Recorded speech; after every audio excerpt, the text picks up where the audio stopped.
మా గురువు గారు నన్ను నీతో ఏలా పంపించినాడు రా బాబు. సొమ్ము పుచ్చుకోవలసిన ఆశ్రమ నన్ను చెల్లింపవలసిన వాడవు నీవిచ్చడు.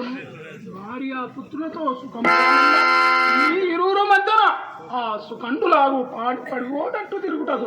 నా కర్మ ఏమి కాలేదనయ్యా రామరామ. నక్షత్రగా ఏమి ఏ పెప్పిలో నన్ను దుడుపునా మింగివేయింది. ఈ ఘోరారణ్యములో నన్ను నేను కనపడవేచి చాలు చాలు. నక్షత్రేశ్వర, నేనట్టి ద్రోహిని కానయ్యా, అట్టి ద్రోహిని కాను. అల్లదే కురువృక్షము, దాని నీడకు నిన్ను మెల్లగా తీసుకుని పోయేదను. కొంచెము దూరం నడు. అయ్యా, చచ్చుకోవానికి ఆ చెట్టు నడ ఎందులకు? చచ్చుకోవాడని ఇక్కడే ముందు నాకింత నీరు దారకం పోయవయ్యా. నాకు చెట్టు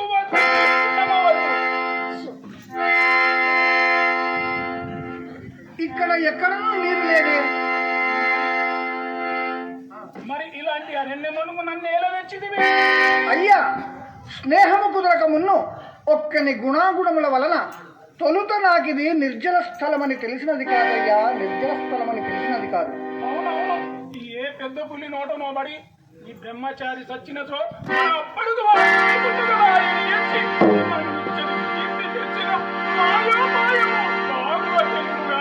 మరి అయ్యా, నిష్ఠూరపు మాటలాడకమయ్యా, నిష్ఠూరపు మాటలాడక. అవును, నిజమాడిన నిష్ఠూరమే కదా.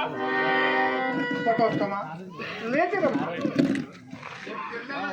ఇందెందైనా నేమో దొరుకునందువా ప్రయత్నించదు.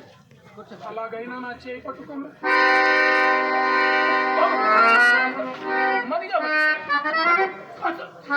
పట్టుకోవయ్యా.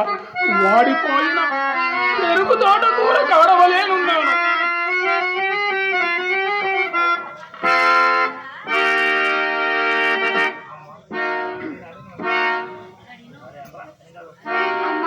నాకు ఈనాడు మంచినీళ్ళు కాలేవుగా తల్లి, నాకు ఆయాసంగా బిడ్డ, మనకు నేడు పెట్టని దినం వచ్చినది.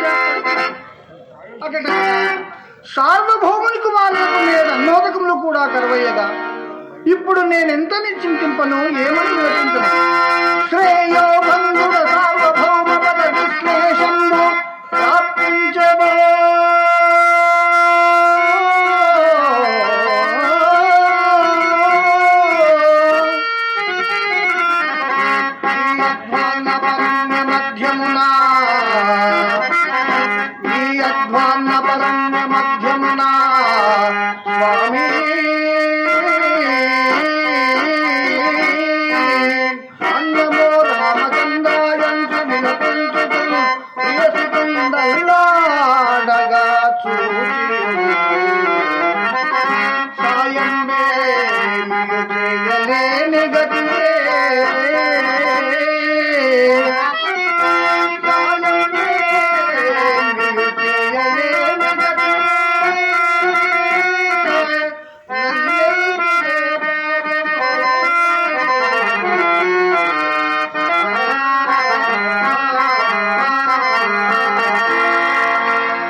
అంతదనక ఈ బ్రహ్మచారి క్షేమం భవేషు. అలా స్వామి.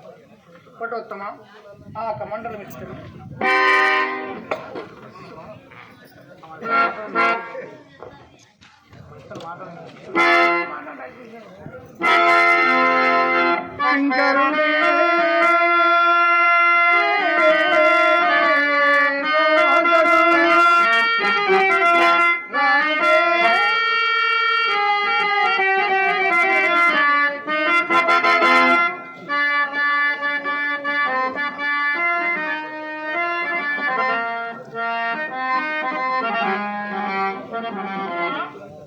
ఇంకనూ రాలేదమ్మా నీ పతి. అయ్యా, నా పతి బయలుదేరిన ఎడమేది? లేదు లేదు, నాకు చచ్చుటకు కూడా ఎడుము లేదు. నాకు ఆయాసము పుట్టినది, మాట బొత్తుగా ఈయన స్వరము పడిపోతున్నది. నేనిక నాలుక పీకుకొని చావవలసినది. నన్ను చూచి ఇంత ఏడ్చుడు కన్నా మంచపు తడగైనను మా అమ్మైనను నా దగ్గర లేకపోయినే. చంద్రమతి ఎక్కడ పడగాలి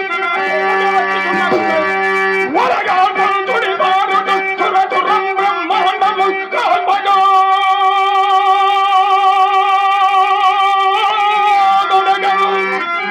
చేటల తోడ నిప్పుగనము తూపారగా పట్టుచూ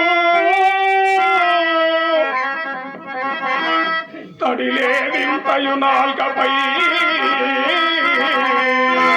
కడుపులో నందించు ముట్టించినట్లడం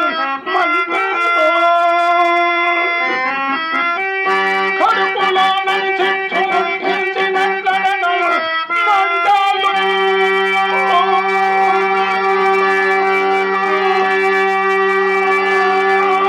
పొంది నుండరిగా నా ప్రాణం మణివే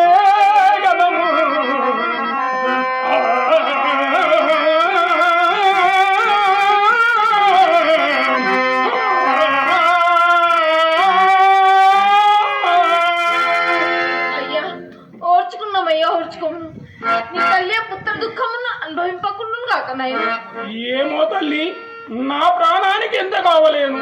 నా కాలు కదములు కట్టి పచ్చి పుండువలేనున్నవి కదా ఈడ్చుకున్నట్టు. ఇది నా మరణ చిరణమేమో.